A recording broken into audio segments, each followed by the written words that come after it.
के सन्नाटे में बाइक चलाने का एक अलग ही मज़ा है।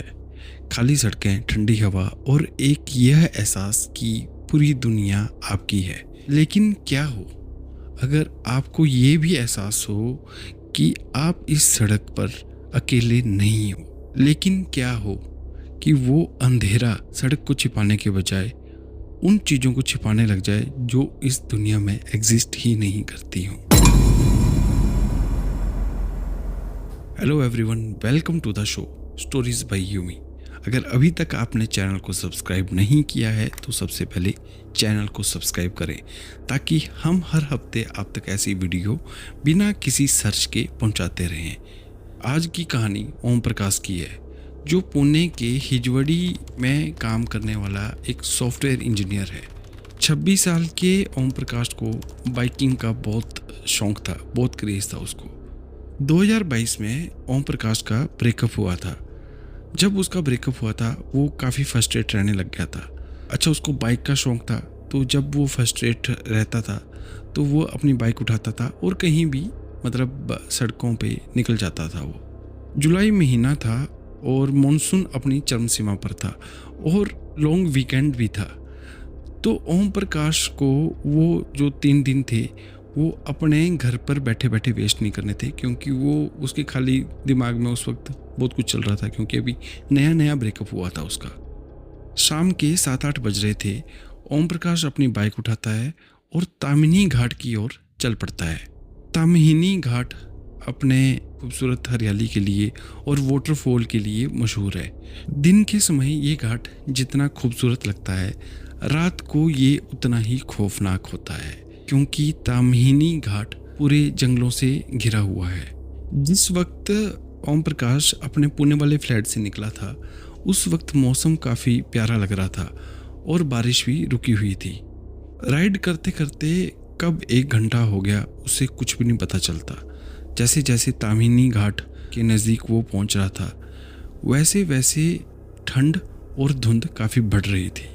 कभी कभी उसको थोड़ी धुंध मिलती तो कभी एकदम से ठंड बढ़ जाती। घाट के थोड़ा सा अंदर चलकर सड़क 2 हिस्सों में बढ़ जाती है। ऐसा नहीं है कि ओम प्रकाश पहले इधर कभी नहीं आया है, वो कई बार यहाँ पे आ चुका है, लेकिन इस वक्त रात को वो पहली बार ही आया था। आगे सड़क 2 हिस्सों में बंट जाती है। वहाँ किसी भी तरह का साइन बोर्ड या कोई स्ट्रीट लाइट नहीं थी। रात होने की वजह से ओम प्रकाश कंफ्यूज हो जाता है कि कौन सी सड़क पर जाना चाहिए। उसने अपनी गट फीलिंग का भरोसा करते हुए बाईं तरफ का रास्ता चुना। तकरीबन 10 मिनट चलने के बाद पक्की सड़क खत्म हो जाती है और अब कच्चा रोड शुरू हो जाता है। जब कच्ची सड़क शुरू होती है तो ओम प्रकाश अपनी बाइक रोक लेता है और उसको अब ये एहसास हो चुका था कि वो गलत सड़क पर आ गया है। वो चेक करने के लिए, क्रॉस चेक करने के लिए अपनी जेब से फ़ोन निकालता है और उसमें देखता है कि उस पर कोई भी नेटवर्क नहीं आ रहा है। उसके पास दोनों सिम थी, जियो की भी और एयरटेल की भी। ओम प्रकाश के हिसाब से वो पहले जब 2-3 बार आ चुका है तब उसके दोनों सिम पर नेटवर्क होते थे जब भी वो यहाँ पे आया है, लेकिन इस बार दोनों ही सिम पर नेटवर्क नहीं थे। उसने जंगल की चारों तरफ देखा। जंगल बहुत ही शांत लग रहा था और बहुत ही खौफनाक लग रहा था। ओम प्रकाश उस वक्त अपने मन में सोचता है कि यार, मॉनसून का मौसम है तो जंगल में अक्सर झिंगुर या मेंढक की आवाज़ ज़रूर आती है, लेकिन उसने ये चीज़ नोट करी कि इस वक्त उसे ना झिंगुर की आवाज़ आ रही थी और ना ही मेंढक की आवाज़ आ रही थी। ओम प्रकाश को अब थोड़ा अजीब लग रहा था, तो वो घर वापस जाने का सोचता है। जैसे ही उसने अपनी बाइक को मोड़ा, उसकी बाइक उसी वक्त बंद हो जाती है और अब हल्की हल्की बारिश भी शुरू हो जाती है। ओम प्रकाश काफ़ी कोशिश करता है सेल्फ स्टार्ट करने से, बाइक को किक मारने से, लेकिन उसकी बाइक स्टार्ट नहीं होती। इंजन पूरी तरह डेड हो चुका था। अब ओम प्रकाश को हल्का हल्का डर महसूस होने लग गया था। ओम प्रकाश बस अब दुआ करने लगा कि वो जैसे तैसे वापस अपने घर पहुंचे। एक तेज हवा का झोंका आता है और उस हवा के अंदर उल्टी ला देने वाली एक बदबू थी।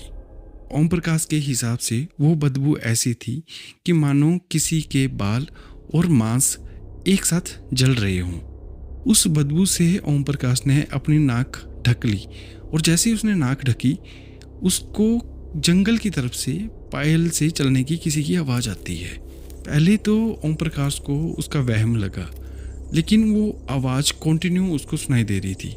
मतलब ऐसा लग रहा था कि जैसे कोई चल के उसके पास आ रहा हो। तो अब वो सोचता है कि यार मैं यहाँ पे अकेला नहीं हूँ, कोई ना कोई इंसान और भी है जो मेरी तरह यहाँ पे भटक रहा है। अब ये आवाज़ काफ़ी तेज हो गई थी और ये कोई नॉर्मल इंसान के चलने की आवाज़ नहीं थी। ऐसा लग रहा था कोई एक कदम चल रहा है फिर रुक रहा है, दूसरा कदम चल रहा है फिर रुक रहा है, ऐसे ऐसे करके वो आवाज़ आ रही थी और उसकी बाईं तरफ की से वो पेड़ों के बीच में से उसको आवाज़ आ रही थी।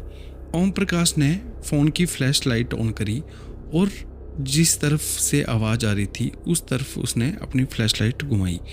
जैसे ही उसने वो फ्लैश लाइट घुमाई, पहले तो वो बहुत खुश हुआ कि वो इस जंगल में अकेला नहीं है, लेकिन जैसे ही उसने ध्यान से देखा उसको अपनी आंखों पर यकीन नहीं हुआ।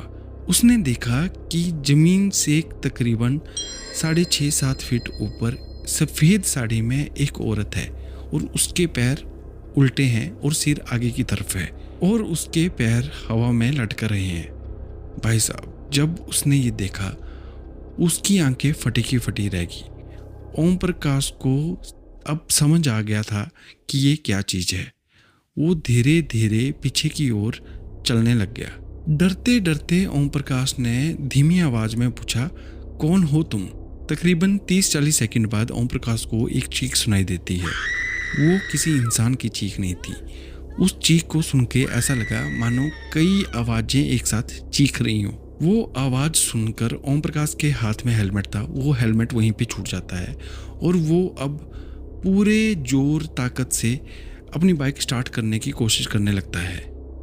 जैसे जैसे ओम प्रकाश अपनी बाइक की जो सेल्फ है उसको क्लिक कर रहा था, उसको इंजन की आवाज़ के बजाय पायल की आवाज़ सुनाई देती है। जैसे मानो कि वो लंबी सेल्फ लेता तो पायल की लंबी आवाज़ आती, वो छोटी सेल्फ लेता तो पायल की भी छोटी आवाज़ आती। ओम प्रकाश ने उस वक्त बाइक वहीं पे छोड़ दी और जिस रास्ते से आया था उस रास्ते की तरफ वो तेज़ी से भागने लगता है। ओम प्रकाश ने राइडिंग शू पहने हुए थे और वहाँ पे कीचड़ भी था, तो उसकी वजह से उसके शू काफ़ी भारी हो चुके थे, लेकिन ओम प्रकाश फिर भी अपनी पूरी ताकत लगाकर भाग रहा था।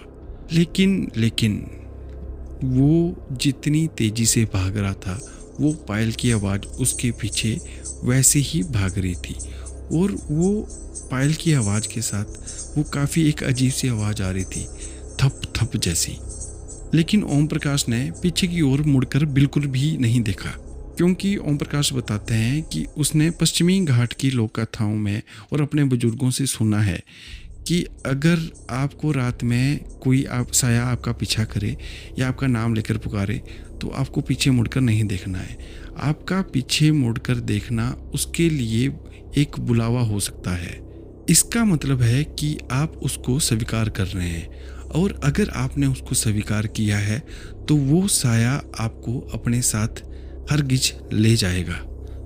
इन सब बातों को ध्यान में रखकर ओम प्रकाश उस वक्त सिर्फ भाग रहा था और जो पीछे से आवाज़ें आ रही थी उनको इग्नोर कर रहा था।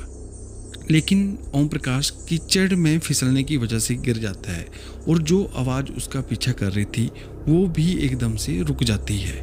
कीचड़ में लेटे लेटे ओम प्रकाश अपनी जेब से फ़ोन निकालता है और उसकी फ्लैश लाइट ऑन करता है। फ्लैश लाइट ऑन करने के बाद वो इधर उधर देखने लगता है।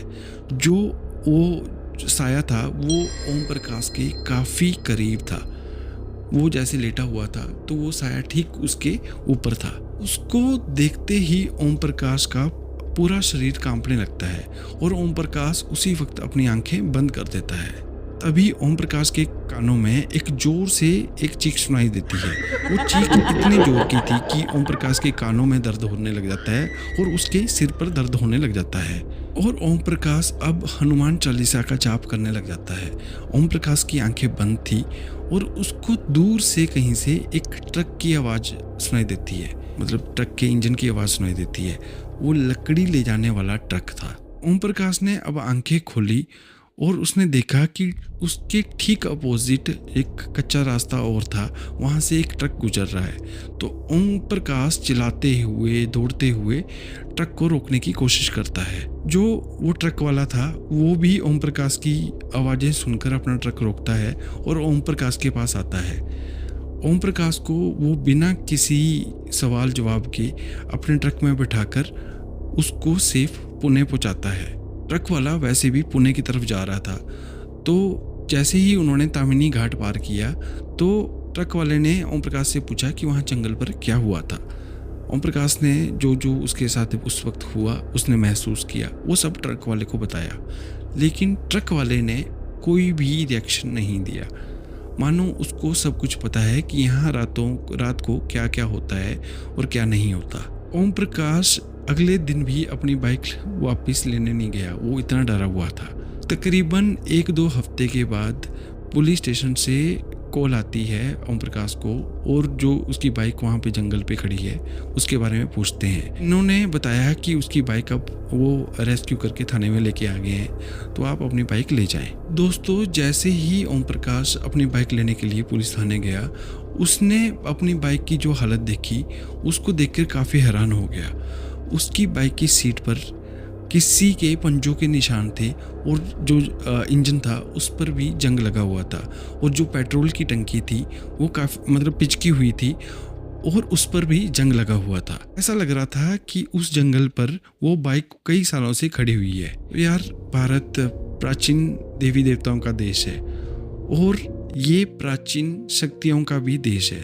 तामिनी घाट जैसा जंगल काफ़ी पुराना है और कहा जाता है कि तामिनी घाट के जंगलों के बारे में अभी तक वहाँ के लोकल्स को भी नहीं पता है। तो यार, जहाँ की नॉलेज हमें बिल्कुल भी ना हो वहाँ हमें बिल्कुल भी नहीं जाना चाहिए। कई बार हम उन चीज़ों को जगा देते हैं जो वहाँ पर कई सालों से सो रहा हो। अगर आपको ये कहानी पसंद आई तो कमेंट बॉक्स पर ज़रूर बताएं। साथ ही में लाइक का बटन और सब्सक्राइब का बटन जरूर दबाएं। अगर आपके पास भी ऐसे किस्से, ऐसी कहानियां हैं तो नीचे दिए गए ईमेल पर अपनी कहानी जरूर भेजें। मैं मिलूंगा आपको ऐसे किस्से, ऐसी कहानियों के साथ अगले हफ्ते। तब तक के लिए हर हर महादेव, शुभ रात्रि, अपना ख्याल रखें।